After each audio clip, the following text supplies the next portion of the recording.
متاثر نہیں ہوتے. اعلیٰ حضرت کے زمانے میں سائنسدانوں نے کہا زمین گھومتی ہے.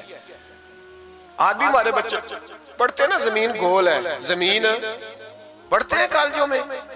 اعلیٰ حضرت فرمانے لگے پاگلو, جب نبی پاک صلی اللہ علیہ وسلم کا فرمان موجود ہے کہ جب اللہ نے زمین کو پیدا کیا تو یہ کانپنے لگی. رب کریم نے پہاڑ بطور میخے بنا کے اس میں لگا دیے, پہاڑ بطور میخوں کے قلعے بنا کے لگائے, زمین ٹھہر گئی. جب حضور نے کہہ دیا ٹھہر گئی تو میں کیسے مان جاؤں گھومتی ہے؟ ہم نبی پاک کی بات مانیں گے کہ سائنسدان کی بات مانیں گے؟ اعلیٰ حضرت نے پوری کتاب لکھی ہے زمین ساکن ہے, اور 521 دلائل دیے, قرآن کی آیات بھی, احادیث بھی, اور سائنسدانوں کا جواب سائنسدانوں کی زبان میں. وہ متاثر نہیں ہوتے تھے, کہتے تھے ہم توحید کو ماننے والے, ہم کیسے متاثر ہوتے؟ پھر سائنسدانوں نے کہا اعلیٰ حضرت کے زمانے میں کہ کشش ثقل ہے. سمجھا تو پا رہا ہوں نا میں آپ کو اپنی باتیں. اعلیٰ حضرت فاضل بریلوی رحمت اللہ علیہ کے زمانے میں لوگوں نے کہا کشش ثقل ہے جی, وہ کیا ہے؟ زمین چیزوں کو اپنی طرف کھینچتی ہے. یہ نظریہ کب بنا؟ ایک سائنسدان نہ بیٹھا تھا درخت کے نیچے, تو اس نے دیکھا کہ سیب گرا ہے تو وہ بھی زمین پہ آیا ہے, امرود ٹوٹا ہے تو وہ بھی زمین پہ آیا ہے, انار ٹوٹا ہے تو وہ بھی زمین پہ آیا ہے.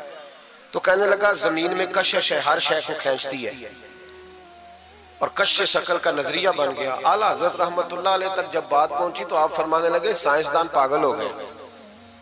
سائنسدانوں کی جو اچھی بات ہوگی وہ مانی جائے گی, لیکن جو بات درست نہیں ہوگی وہ تسلیم نہیں کی جائے گی.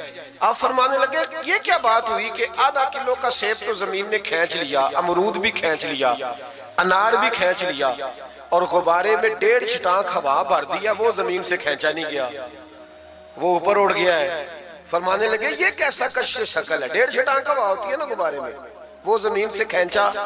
اعلیٰ حضرت فرمانے لگے اصل کشش ثقل نہیں, اصل بات یہ ہے کہ ہر چیز اپنی اصل کی طرف لوٹ جاتی ہے, ہر چیز اپنی اصل کی طرف. فرمانے لگے ہوا کی اصل اوپر ہے تو غبارہ اسے اوپر لے گیا. انار, سیب, امرود زمین سے پیدا ہوئے تھے تو واپس زمین پہ آ گئے.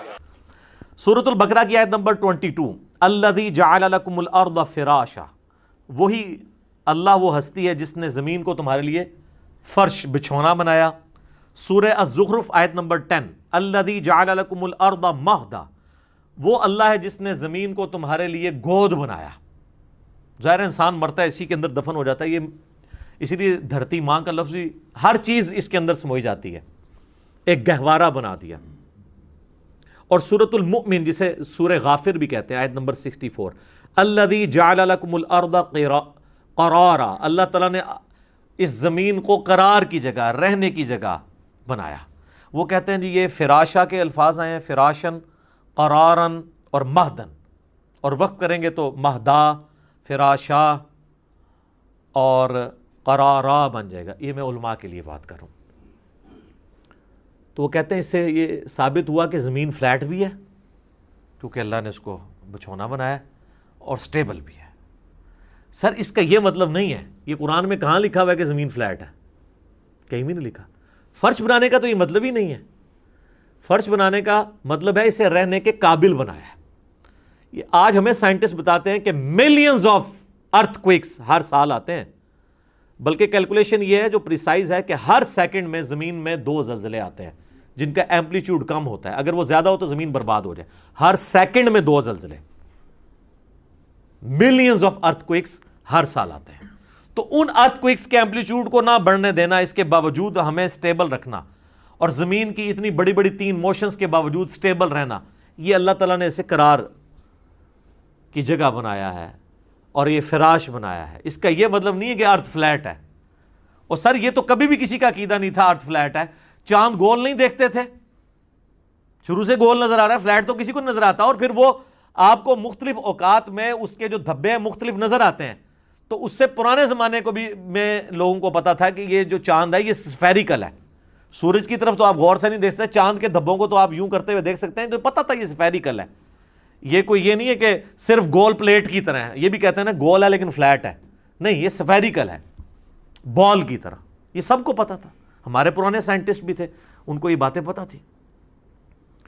تو ان آیات کا انہوں نے بالکل غلط مطلب لیا, یہ مطلب ہمیں سائنٹسٹ بتاتے ہیں. اور سر اسی طریقے سے قرآن حکیم میں جو ہے کہ ہم نے پہاڑوں کو میخیں بنایا ہے کہ زمین ڈولے نا، تو وہ زمین کو بیلنس کرنے کے لیے ڈائنامک بیلنسنگ ہے اس کی. جیسے آپ کبھی ویل کی بیلنسنگ کرواتے ہیں تو ویٹ ایڈ کرتے ہیں، کوئی چیز گھوم رہی ہو نا تو اس میں بہت تیزی سے ارتعاش پیدا ہوتا ہے، اگر ذرا سی بھی وہ امبیلنس ہو تو وہ بیلنس کرتے ہیں ویٹ ایڈ کر کے. تو زمین پہ یہ ویٹس مختلف جگہ پہ اللہ تعالیٰ نے ایڈ کیے ہیں پہاڑوں کی شکل میں. اس کی ڈائنامک بیلنسنگ ہے، نہ کہ اسٹیٹک بیلنسنگ. تو یہ میں سائنٹسٹ بتائیں گے، ظاہر جیولوجی کی فیلڈ کا مسئلہ ہے نا، یہ وہی لوگ بتائیں گے. یہ وہی لوگ بتائیں گے کہ جنہوں نے محنت کر کے آپ کے ہاتھ میں اسمارٹ فون دے دیے ہیں جس پہ آپ یوں یوں کرتے ہیں، اپنی تقریریں دیکھ کے خوش ہوتے ہیں. یہ کسی حافظہ اللہ یا دامت برکاتم عالیہ رحمت اللہ علیہ کا تو بنایا ہوا نہیں ہے نا، انہوں نے ثابت کر دیا. اور سر زمین کا گول ہونا، اس کی موومنٹ کو تو اب فزیکلی آبزرو کر لیا گیا سیٹلائٹ میں جا کے. اس کے امیجز آتے ہیں، ویڈیوز بھی آتی ہیں. اور سیٹلائٹ صرف کافروں کے چھوڑے ہوئے نہیں، پاکستان کا بھی 80s میں ایک سیٹلائٹ گیا ہوا ہے. دنیا میں کتنے مسلمان ممالک ہیں جن کے سیٹلائٹ اس وقت فضا کے اندر موجود ہیں، جو زمین کو گھومتا ہوا، جس میں سے آپ دیکھ سکتے ہیں اس کا گول ہونا بھی، اور لائیو ویڈیوز پڑی ہوئی ہیں. اور یہ پوری دنیا کے جو ٹی وی چینلز کا سلسلہ ہے انہی سیٹلائٹ کے اوپر چل رہا ہے. آپ کے موبائل فونز کا سارا سلسلہ یہ آپ سارے مانے ہوئے ہیں. یہ کس کے اوپر چل رہا ہے؟ پوری دنیا کا جو نیویگیشن کا سسٹم ہے ایروپلینز کا، وہ سارے کا سارا اس کے اوپر چل رہا ہے. ہوائی جہاز جو ڈیٹا لے رہا ہے اپنی سمت کا، وہ سیٹلائٹ سے لے رہا ہے. تو فزیکلی انہوں نے سب کچھ کر کے بتا دیا، لہٰذا اب اس کا انکار آج کے دور میں تو ناممکن ہے.